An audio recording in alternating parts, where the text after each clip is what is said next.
I needed to get the 1x4s that I'm going to use for the eaves around the edge of the addition, and the most cost-effective place to get it is over in the neighboring community where my dad was raised.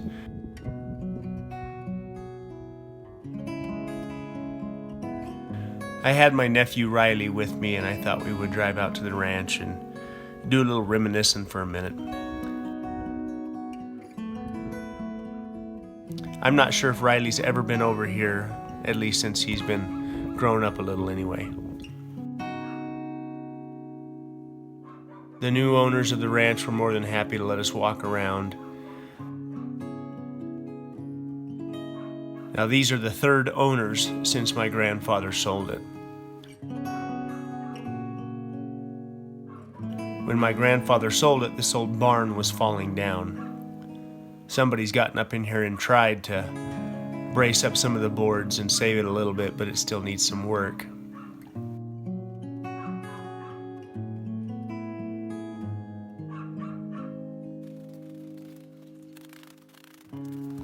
For the last couple of months, I've been looking for the corrugated tin that I will need for both the addition and the front porch. And people want good money for this stuff. Too much money, in fact.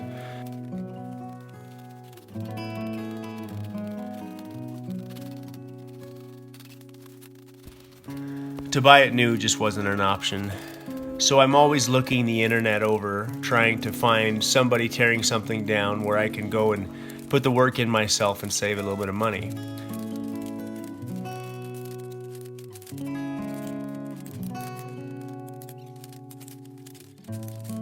Just so happens I found an old chicken house that was going to be demolished and not too far from our little community. And I went over and looked at it, and from the back side, where it was covered with leaves and debris, I thought this was all going to be 12-foot pieces of tin.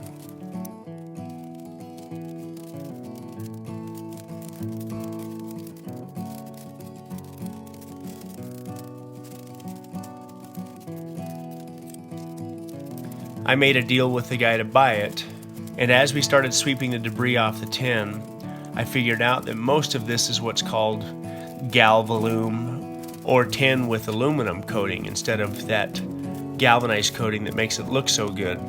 So I almost backed out, but I'd already given the guy half the money, so I kept working.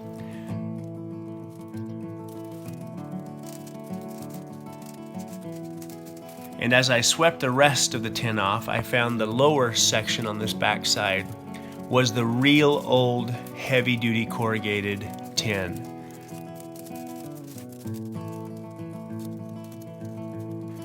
Matter of fact, this old stuff on the bottom has a tighter corrugated pattern, and it's very hard to find, especially in halfway decent condition. And it just so happens that these are all 12-foot sheets. So I called the guy and worked out a deal where I could get the lower stuff as well, because originally all I was going to get was the middle stuff on the front and the back.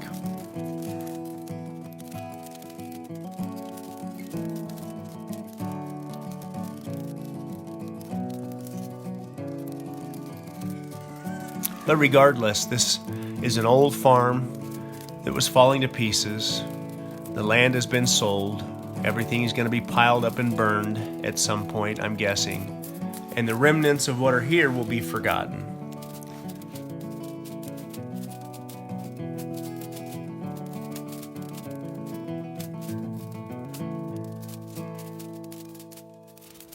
Now, at one time, there were many little tiny dairies all over this region. I'm talking hundreds, if not thousands, of 30 and 40 cow dairies.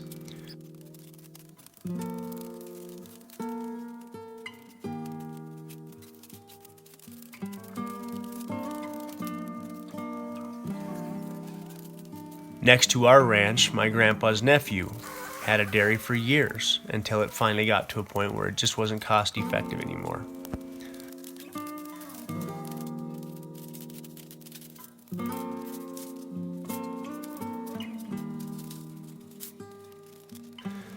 We're seeing more and more of these old farms going away.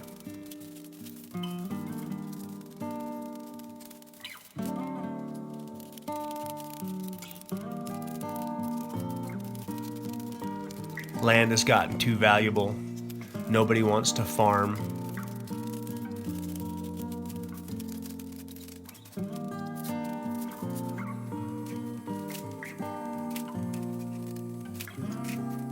In my family's case, because my dad and most of his brothers had relocated down to Arizona and other places, nobody was interested in running the farm.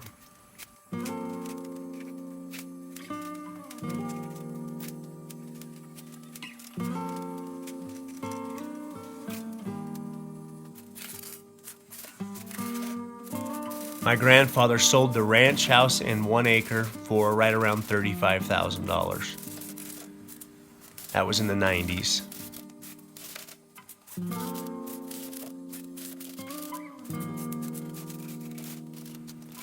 He offered it to my dad for free. My dad didn't want it. My dad didn't think he had the means to make it work.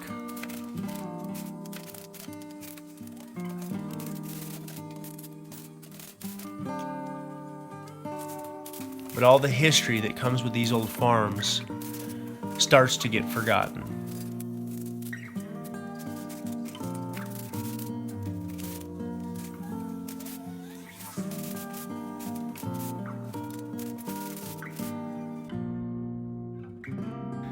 Even in our family, as much as we are advocates for keeping track of what's going on, there's different stories from different sides of the family. The ranch house itself was one of the old kits that was sold in the old Sears and Roebuck catalogs.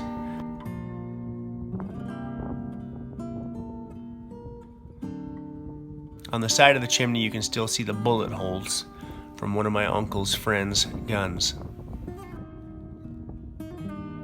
When my family built it, they took a lot of flack because some of the neighbors thought this house was just too big. Mad that she's taken this. I tried to get this 2 years ago and the guy told me to get bent. So, remember my grandma cooking on this stove. The new owners just took this out of the house because they couldn't clean it very well. It's really hard to clean, but it still works. The thing still works. As we walked around, I found an old soda bottle that was from the time period of my dad's childhood, so I thought I would ask the new owners if they'd sell it to me or let me have it, and they said I could have it.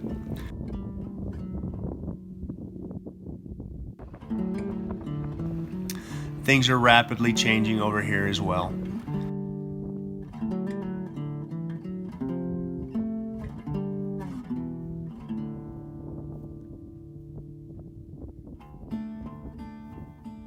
But this is thought to be the old homestead cabin.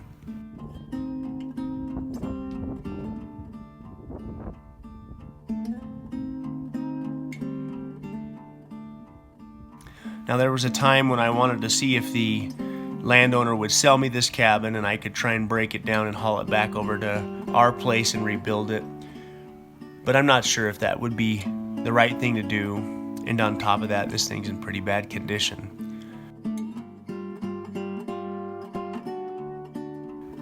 Now the cows use it to get out of the wind and the weather, and it's slowly fading away. It's one of the last pioneer cabins in the area that hasn't been consumed by Mother Nature.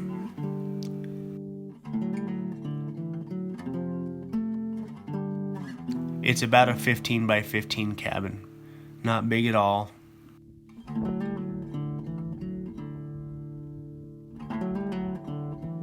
The view is stunning, but the weather over here, even compared to where our land is quite a bit different. A lot colder, a lot more snow usually, a little bit harder to make a go of it. So this is the old schoolhouse that my dad and his brothers would have gone to. The ranch house is just up the road there. This is the old schoolhouse. And then right next to the schoolhouse over here, they put new siding on it. But this used to be where they kept the one fire truck for the entire valley here. And when me and my little brother were about 10 and 12 years old, we got inside there, and it was a 1930s fire truck. And I wonder where that ended up. But there was sawmills. There was one sawmill up here. Actually, my great-grandfather's brother, I think, was killed in the sawmill. They had a lot of co-op type activity. They had a dairy where they all brought their cows in for a time and milked them there until their families got big enough to have their own dairies. There's supposed to be a basketball hoop in there somewhere that my dad played ball on, but it's not owned by my family anymore. So I'm not willing to go rifling through there without permission anyway.